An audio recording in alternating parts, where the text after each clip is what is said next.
ज्ञान गंगा गीता दर्शन।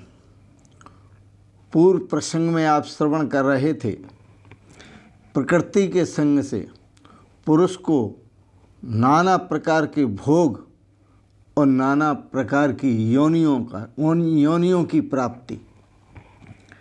आज के प्रसंग में आप श्रवण करेंगे परमात्मा और आत्मा की एकता का प्रतिपादन।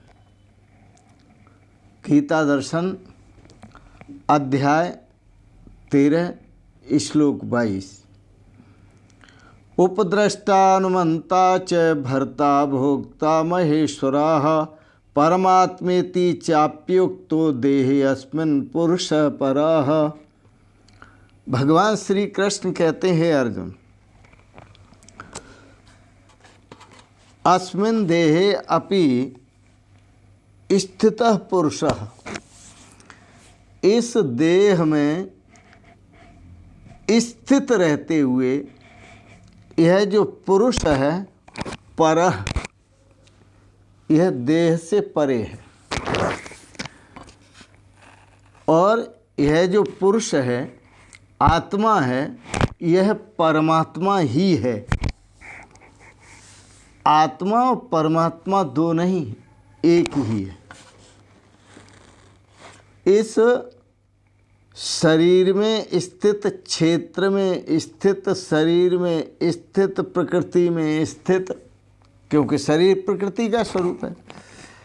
इस प्रकृति स्वरूप शरीर में स्थित जो आत्मा है, जो पुरुष है, वह परमात्मा ही है। उपद्रष्टा, वह सबका उपद्रष्टा है। यह उपद्रष्टा क्यों कहा गया? उपद्रष्टा परमात्मा को इसलिए कहते हैं कि यह अंतर्दृष्टा है। उपद्रष्टा इसलिए कहते हैं, आँख देखती है पर कैसा देखती है, यह मन और बुद्धि समझते हैं, पर मन और बुद्धि कैसे समझते हैं? यह इसका सबका साक्षी जो है वो परमात्मा है, इसलिए वह उपद्रष्टा कहा गया। वो हर इंद्रिय के साथ है, समीप है, हर इंद्रिय की गतिविधि को अच्छी प्रकार जानता है और अंतःकरण की गतिविधि को भी अच्छी प्रकार देख रहा है। उप का मतलब होता है समीप में खड़ा हुआ है, उप का मतलब होता है साथ में। तो उपद्रष्टा परमात्मा साक्षी होने से उपद्रष्टा कहा गया है। अनुमंता, अनुमंता इसलिए कहा गया है यथार्थ सम्मति देने। आप कहीं जाते हैं, अंदर से आपको यथार्थ सम्मति परमात्मा देता है, जाना चाहिए या नहीं जाना चाहिए। आप ऊहापोह में पड़े हुए हैं, आप अपना निर्णय नहीं ले पा रहे हैं, तो परमात्मा अंतर आत्मा की जो आवाज़ है वह निर्णय देती है कि आप ऐसा करें, ऐसा न करें।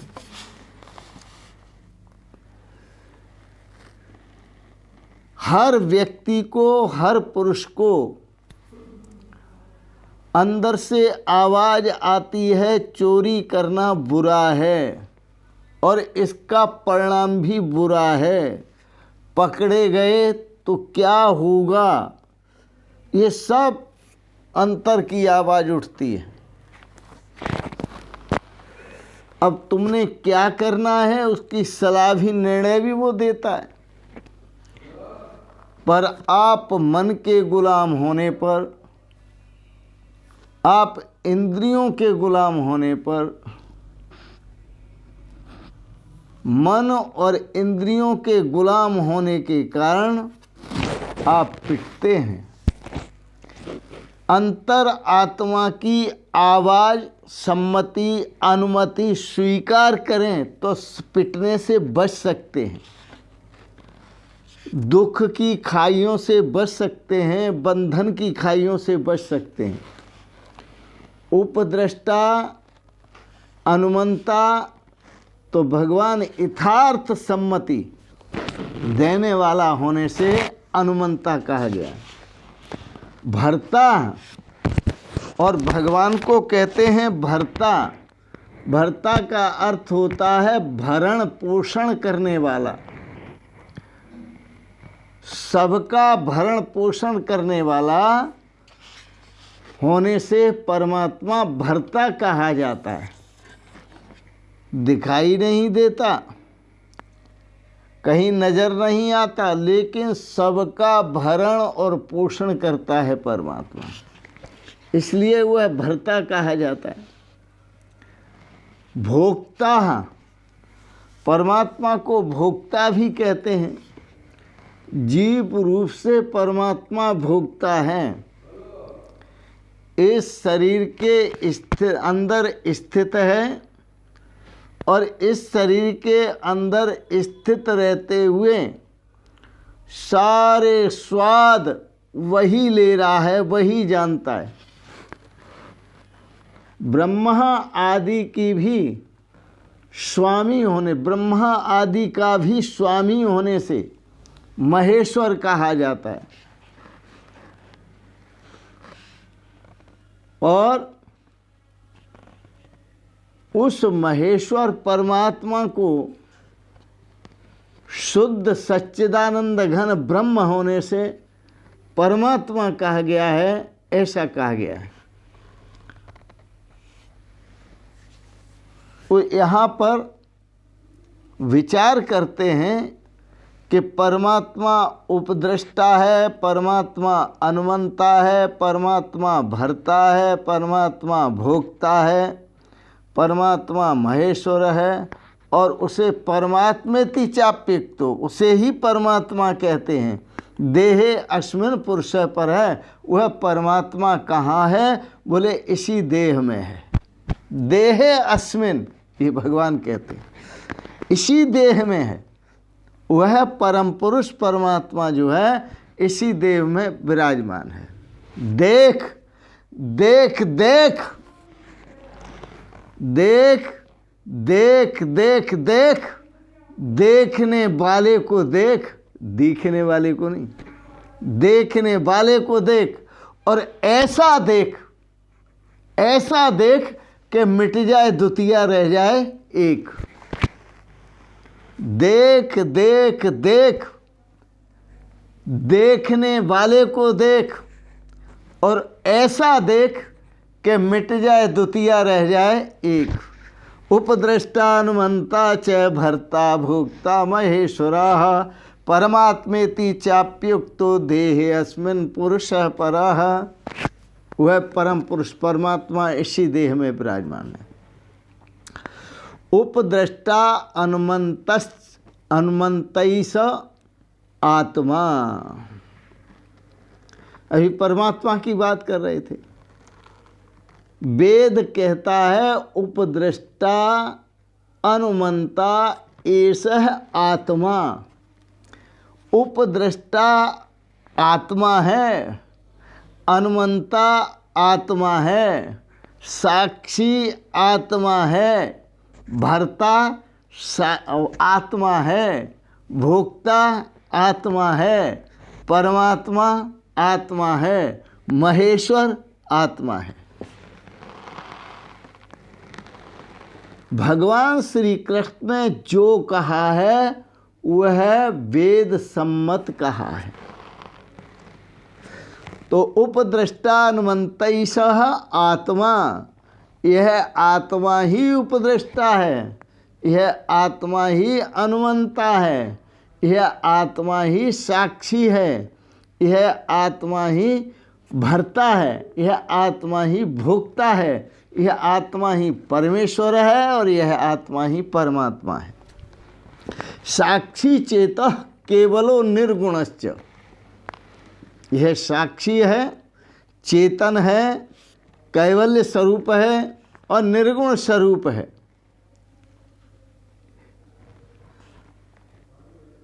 वेद का मंत्र है, फिर याद करें आप।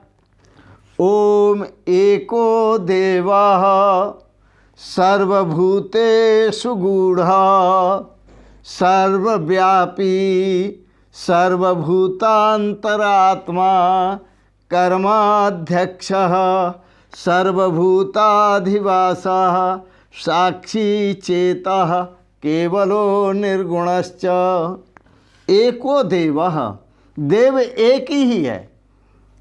एको देवः सर्वभूतेषु गूढ़ः, वह सभी भूत प्राणियों में गूढ़ः छुपा हुआ। गूढ़ः सभी भूत प्राणियों के अंदर, सर्वभूतेषु गूढ़ः, और वह साक्षी, सबका साक्षी है। वह चेतन है, वह कैवल्य स्वरूप है, वह निर्गुण स्वरूप है, गुणातीत है। साक्षी चेतः केवलो निर्गुणश्च, यह भी वेद की भाषा है, श्रुतियों की भाषा है।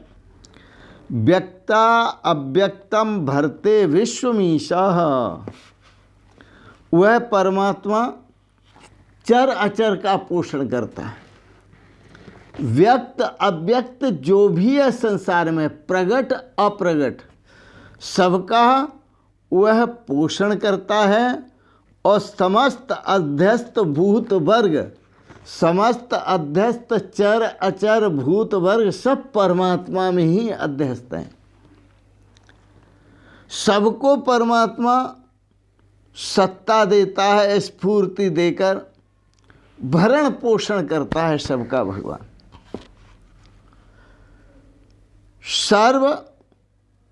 सर्वभुक सर्वशेषानः, यह परमात्मा भोक्ता है। अब इस परमात्मा को भोक्ता क्यों कहा? यस्य ब्रह्मच छत्रम चो उभे भवत ओदने। आप इसको समझें, मृत्युर उपसेचनम, मृत्यु तो भगवान के लिए उपसेचन है, जल की तरह, जैसे जल को आप पी जाते हैं। और ब्रह्म और क्षत्रिय, जो ब्राह्मण और क्षत्रिय बने हुए हैं, ये भगवान के लिए दाल भात हैं, दाल भात।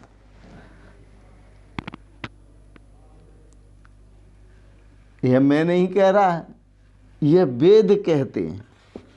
यस्य ब्रह्म च छत्रम चो उभे भवत ओदने, जिसके लिए क्षत्रिय और ब्राह्मण दाल भात जो बने हुए हैं, सब दाल भात हैं। और ब्रह्म के, ब्राह्मण क्षत्रिय दोनों भात हैं। और ब्रह्म का जो मृत्यु है वह उपसेचन है।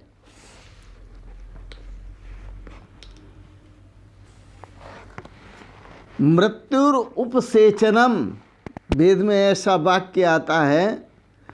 समस्त भूत वर्गों को, भगवान को भोक्ता कहा है ना, भोक्ता। भोक्ता क्यों कहा है?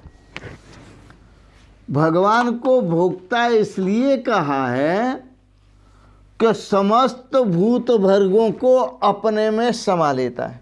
देखो, समस्त चर अचर को अपने से प्रकट कर देता है और अपने में ही समा लेता है। सबका भरण पोषण करता है, सबका जनक है और सबको निगल जाता है। जो वस्तु जिससे उत्पन्न होती है वह उसी में समा जाती है। पृथ्वी से जितनी भी औषधियाँ समस्त उत्पन्न होती हैं सब पृथ्वी में मिल जाती हैं। आप मकान दुकान बना लेते हैं, महल बना लेते हैं, मिट्टी से बनाते हैं, सब उसी में मिल जाते हैं। जितने प्रकार के पेड़ पौधे पृथ्वी से उत्पन्न होते हैं सब उसी में समा जाते हैं। इसी प्रकार से चर अचर समस्त सृष्टि परमात्मा से ही प्रकट होती है, परमात्मा से ही पोषित होती है और परमात्मा में ही समा जाती है। तो इस अर्थ में सबको निगल जाने के कारण, चर अचर को, जड़ चेतन को निगल जाने के कारण परमात्मा भोगता है।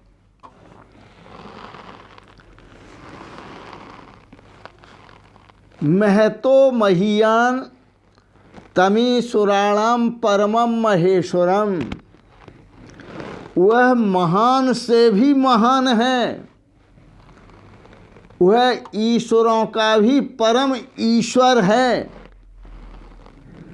महान से भी महान ब्रह्मा, शंकर, विष्णु, इनसे भी महान है, इन सबका ईश्वर है।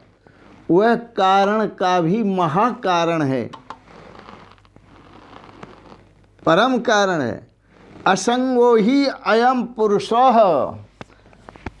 यह पुरुष असंग है, सबके साथ रहते हुए, सब में रहते हुए किसी का संग नहीं किया।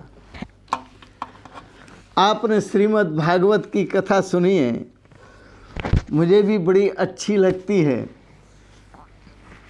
तो मैं थोड़ा सा याद दिलाता हूँ आपको। श्रीमद् भागवत में ऐसा प्रसंग आता है कि जब रुक्मिणी आदि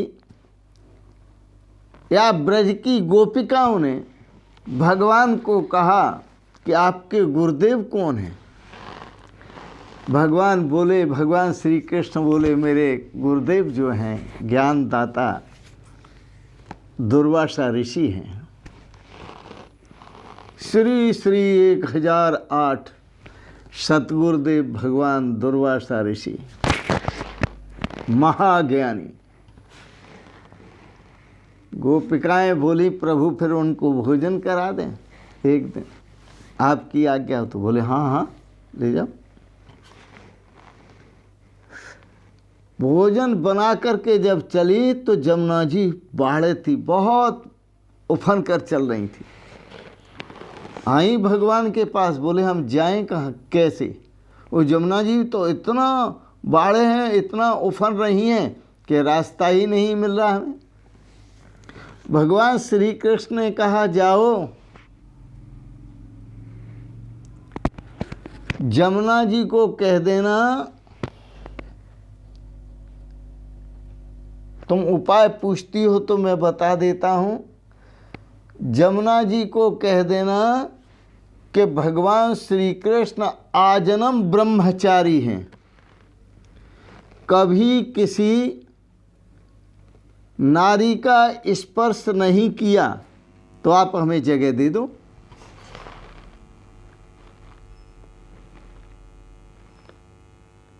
वो तो बड़े आश्चर्य में पड़ गई गोपिकाएं कि सदा हमारे अंग संग रहते हैं, फिर भी किसी का संग नहीं, ये कैसे होगा? भगवान श्री कृष्ण बोले तुम सोचो मत, कह देना जमुना जी को, वो जगह दे देंगे। जमुना जी के पास आई गोपिकाएं, गोपिकाओं ने कहा कि यदि हमारे श्री कृष्ण भगवान आजन्म ब्रह्मचारी हैं, कभी किसी नारी का संग नहीं किया, तो आप जगह दे दो। जमुना जी ने जगह दे दी, ऊपर का जल ऊपर रुक गया और नीचे का बह गया।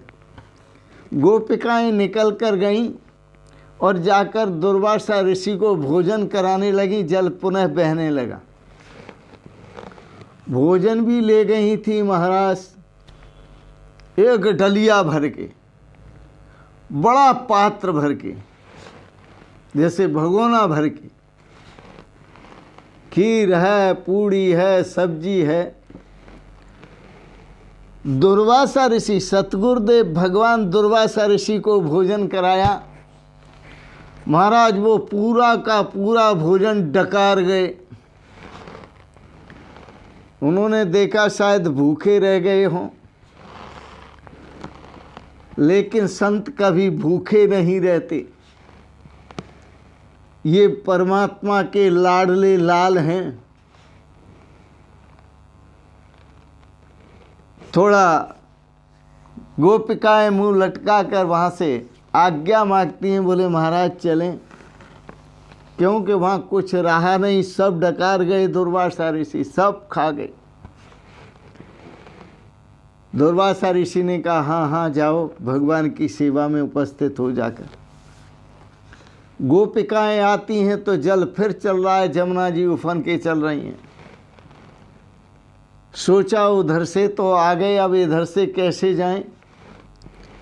मन में आया चलो गुरुदेव से पूछ लेते हैं। गुरुदेव के पास आकर पूछती हैं, महाराज जमुना जी उफन के पहुंच गई, चल रही हैं, बहुत जल है, हम कैसे जाएं उस पार। दुर्वासा ऋषि सतगुरुदेव भगवान बोले जाओ जमुना जी को कह देना कि दुर्वासा ऋषि यदि सदाव्रती हैं, जिन्होंने कभी कुछ खाया ही नहीं, अभोक्ता हैं, जिन्होंने कुछ खाया नहीं, सदाव्रती हैं, तो आप जगह दे दो। गोपिकाएं सोचने लगीं, बाप रे बाप, वो सदा ब्रह्मचारी, ये सदा व्रती, इतना माल डकार गए, खा गए और फिर भी सदा व्रती। दुर्वासा ऋषि भगवान बोले जाओ, तुम सोचो मत, कह देना जमुना जी को, जमुना जी जगह दे देंगे। उन्होंने आकर गोपिकाओं ने जमुना जी को कहा, यदि दुर्वासा ऋषि सदा, हमारे सतगुरुदेव भगवान सदा व्रती हैं, जिन्होंने कभी कुछ नहीं खाया, तो आप जगह दे दो। उन्होंने आकर जमुना जी को कहा और जमुना जी से जैसे कहा कि आप जगह दे दो, वो सदा व्रती हैं, तो कभी कुछ नहीं खाया, अभोक्ता हैं। महाराज उन्होंने आकर जैसे कहा वैसे ही जमुना जी ने जगह दे दी। ऊपर का पानी ऊपर रुक गया, नीचे का नीचे बह गया, वो आ गई, निकल कर जमुना पार करके और भगवान श्याम सुंदर के पास आई। भगवान को प्रणाम किया, बोले जय हो प्रभु, आपकी लीला आप ही जान सकते हैं। भोक्ता तऊ अभोक्ता, गुरु और चेला दोनों पहुँचे हुए हैं, एक जैसे हैं। भगवान श्री कृष्ण जिस अवस्था में स्थित हैं, उसी अवस्था में सतगुरुदेव भगवान श्री दुर्वासा ऋषि भी स्थित हैं।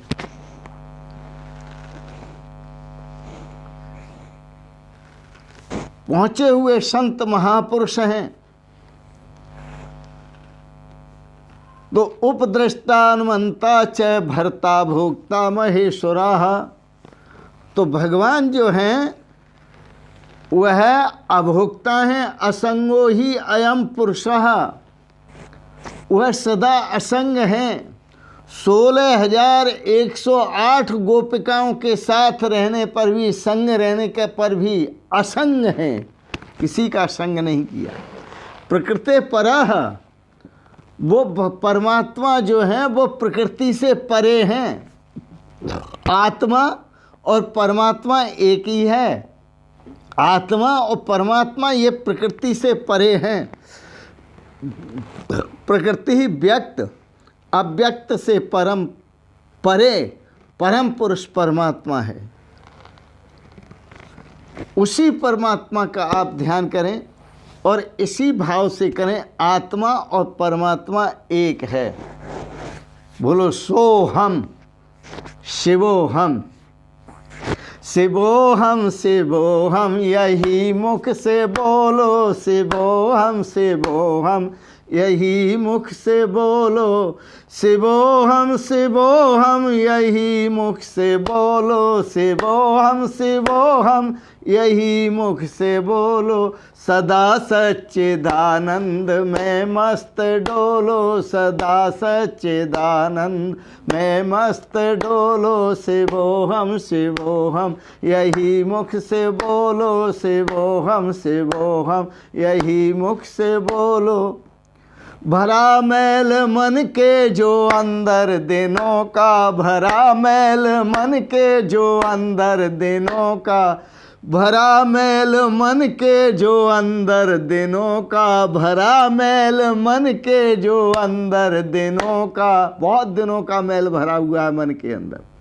इसे आके सत्संग गंगा में धो लो। इसे आके सत्संग गंगा में धो लो। इसे आके सत्संग गंगा में धो लो। शिवोहम शिवोहम यही मुख से बोलो। शिवोहम शिवोहम यही मुख से बोलो। शिवोहम शिवोहम यही मुख से बोलो। शिवोहम शिवोहम यही मुख से बोलो। शिवोहम शिवोहम यही मुख से बोलो। शिवोहम शिवोहम शिवोहम शिवोहम शिवोहम शिवोहम शिवोहम शिवोहम।